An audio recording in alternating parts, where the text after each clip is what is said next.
The last question for Michael, actually, it says, it's been reported that interest rates are rising at its fastest rate in the last 35 years.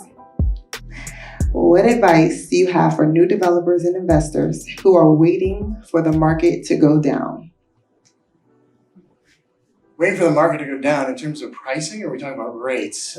Both. I think you're going to be, challenges for some always lead to opportunities for others, right? The market can be very efficient in picking winners and losers. The problem that we've had isn't just been about rising interest rates, it's been about the uncertainty and the volatility in the market.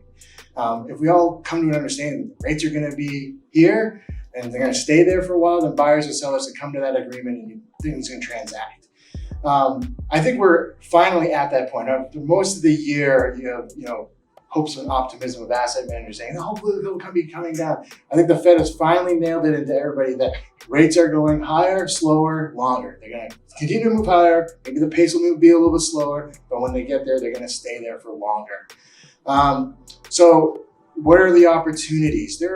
Even in a rising rate environment, there are still opportunities for investors. One thing that can be helping transactions still go through could be seller financing. Rates have gotten to a point now where if you're a seller, maybe you're having problems getting the price you were looking for because your buyer isn't able to get the debt that they were used to getting. But rates are high enough where it could be an attractive enough rate for you to take back as a seller. If you can give them a below market rate, still attractive for you, you can do your installment sale, and you might be able to preserve some of your pricing. So that could be one strategy as a seller. As a buyer, you're on the lookout for those opportunities, right? Right now, I think if you're a seller, there's a reason why you're putting a property on the market, right? You're not necessarily just doing it by choice. If you have a choice, you're probably waiting 6 months to see if you can get a better price, right? So especially at the institutional level, we're seeing open-ended funds getting their redemption calls from their equity investors, and they've got to meet those capital needs. So maybe they got to put something on the market they weren't necessarily looking to do. But it's out there, and maybe that poses an opportunity for someone else. It could be a distressed buy. Someone, again, who they refinance at a low rate, they max leverage, they're not able to get that new refinancing, or they were on a floating rate deal, they're not able to get their new cap.